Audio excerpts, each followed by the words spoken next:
आज हम हिंदी व्याकरण के का जो कक्षा चौथी है उसके हिंदी व्याकरण की बुक का पाठ तीसरा शब्द विचार करेंगे बेटा। तो बेटा मैंने पहले दूसरी पाठ में आपको बताया था कि जो वर्ण है वो भाषा की सबसे छोटी इकाई है। तो परंतु जो आज़ाद वर्ण होते हैं यानी स्वतंत्र वर्ण होते हैं उनका कोई अर्थ नहीं होता। वर्णों को जोड़कर शब्द बनाए जाते हैं। प्रत्येक शब्द का अपना एक निश्चित अर्थ होता है। यानी आप ये लोग बताओ कि जो वर्ण है उनको जोड़कर जो शब्द बनाए जाते हैं उनका निश्चित अर्थ होता है, यानी उनका कोई ना कोई अर्थ निकलता है। अब ये बताओ बेटा, जो कुर्सी है ये अलग अलग वर्ण से बने हुए हैं, इनके जो वर्ण हैं वो अलग अलग हैं। और अगर मैं आपको ये कहूँ कि कुर्सी ले आओ तो आप क्या लेके आओगे, ये लेके आओगे या ये लेके आओगे? आपको पता है कि कुर्सी यानी ये चीज़ है तो आप कुर्सी लेकर आओगे, तो ये चीज़ लेके आओगे आप, ठीक है ना बेटा। अब नारियल है, ये अलग अलग वर्णों के मेल से बना हुआ है, यानी इसमें अनेक वर्ण जुड़े हुए हैं जिसके कारण ये शब्द नया शब्द बना है। और ये है हमारा नारियल। अगर मैं आपको ये कहूँ कि नारियल लेके आओ तो आप ये लेके आओगे, ठीक है। ये चीज़ नहीं लेके आओगे क्योंकि आपको ये पता है ये कुर्सी है, यानी ये इसका अर्थ निकल रहा है बेटा। तो जिस चीज़ का यानी कई वर्णों के मेल से जो चीज़ बनती है और उसका कोई अर्थ निकलता है उसे क्या बोलेंगे, हम शब्द कहेंगे बेटा। जैसे कि कुर्सी है, कुर्सी का अर्थ हमारा ये है, ये वाली नहीं है चीज़। ये कुर्सी अगर हम कहेंगे तो इसे कहेंगे, इसका सार्थक अर्थ निकलता है। इस चीज़ के लिए ये कुर्सी शब्द फेमस हो चुका है, तो ये हमारी क्या है, शब्द है। तो बेटा कुर्सी, नारियल और पुजारी। बेटा अगर हम इसके ये कहें कि इनका वर्ण यानी इसके अंदर कितने वर्ण हैं, तो आप देखो कुर्सी अगर हम इसके टुकड़े करेंगे क, उ, र, अ, स, ई, तो इसकी कितने हैं, 6 ध्वनियाँ निकलती हैं। ऐसे ही नारियल की कितनी ध्वनियाँ निकलेंगी बेटा, 8 ध्वनियाँ निकलेंगी। पुजारी की दोबारा से 6 ध्वनियाँ निकलेंगी बेटा। अगर मैं ये कहूँ कि शब्द किसे कहते हैं, शब्द किसे कहते हैं यानी इसकी परिभाषा दो, तो आप क्या बताओगे, अनेक ध्वनियों या वर्णों के मेल से बने सार्थक समूह को शब्द कहेंगे जिसका कोई ना कोई अर्थ निकलता हो, उसे क्या कहेंगे बेटा, हम शब्द कहेंगे। आगे देखो बेटा, जैसे कि अगर हम कहें एक वर्ण से बने शब्द न, नहीं। अगर मैं आपको कहूँ सीता व गीता, इसमें व क्या है यानी व का क्या अर्थ निकल रहा है, और सीता और गीता, तो वही है ये न से नहीं, व से और। 2 वर्णों से बने शब्द कल, जल, फल, बल आदि। 3 वर्णों से बने शब्द मटर, कमल, नयन, मदन आदि। अनेक वर्णों से बने शब्द किसान, चरवाहा, गुलाम, गुलाब, कमल, ककड़ी आदि। शब्द के भेद बेटा, शब्द के भेद, शब्दों के भेद 4 आधार पर किए जाते हैं, यानी इसके कितने भेद हैं, 4 भेद हैं।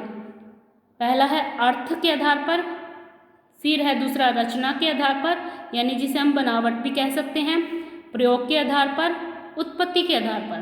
दोबारा सुन लो बेटा, जो शब्द के भेद हैं वो 4 आधार पर किए जाते हैं, अर्थ के आधार पर, रचना के आधार पर, प्रयोग के आधार पर और उत्पत्ति के आधार पर। आगे देखो बेटा, अर्थ के आधार पर शब्द के 2 भेद होते हैं, सार्थक शब्द और निरर्थक शब्द। सार्थक शब्द जिन शब्दों का कोई अर्थ होता है उन्हें क्या कहेंगे बेटा, सार्थक शब्द, यानी जिसका कोई अर्थ होता है यानी सही अर्थ वाला, तो क्या बोलेंगे हम उसको, सार्थक शब्द। जैसे कि पुस्तक, पुस्तक का यानी जिससे मैं पढ़ा रही हूँ वो पुस्तक है, आप सबको पता है, तो इसका कोई ना कोई अर्थ निकल रहा है। विद्यालय, जहाँ पर आप पढ़ने के लिए आते हो वो क्या है, विद्यालय है, आपको पता है, तो ये क्या है, सार्थक अर्थ निकल रहा है। घर, जहाँ पे आप रह रहे हो, इसका अर्थ आपको अच्छी तरह से पता है। पिता, आपको पता है, आदि। निरर्थक शब्द यानी जिन शब्दों का कोई अर्थ नहीं निकलता, जिसके बारे में हमें पता ना हो, यानी जिसका हमें कोई मतलब ना हो, जिसे हमें कोई अर्थ नहीं निकलता हो हमारे से, उन्हें क्या बोलेंगे हम, निरर्थक शब्द। जैसे कि पानी, वाणी, पानी का अर्थ निकल रहा है बेटा, पानी क्या होता है, पीने वाला पानी। आपके अगर मैं ये बोलूँगी पानी लेके आओ तो आप एक गिलास में पानी लेकर आओगे अपने लिए या फिर मेरे लिए। तो वाणी, वाणी का क्या अर्थ निकल रहा है, वाणी का क्या अर्थ निकल रहा है बेटा? आपके दिमाग में कुछ आ रहा है? आपके आंखों के आगे कोई चित्र घूम रहा है वाणी से? नहीं घूम रहा ना, तो यानी वाणी का कोई अर्थ नहीं निकल रहा।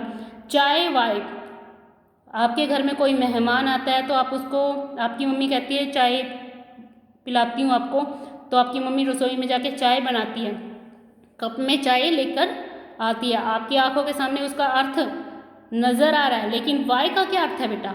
इसमें क्या आपको दिख रहा है, क्या महसूस हो रहा है?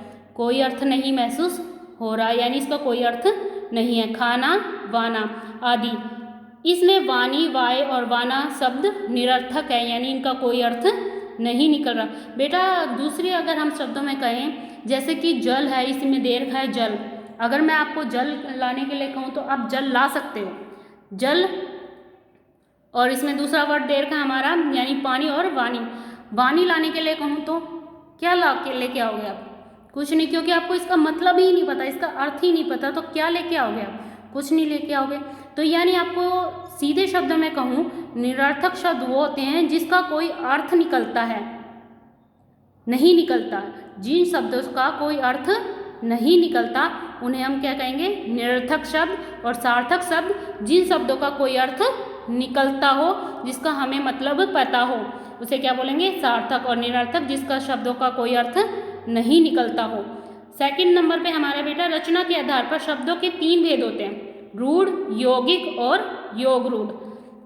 प्रयोग के आधार पर शब्दों के 2 भागों में बांटा गया है बेटा, विकारी शब्द और अविकारी शब्द। इसमें विकारी शब्द में संज्ञा, सर्वनाम, विशेषण और क्रिया आते हैं, और अविकारी शब्द में इसमें क्रिया, विशेषण, संबंध बोधक, समुच्चय बोधक और विस्मय आदि बोधक आते हैं।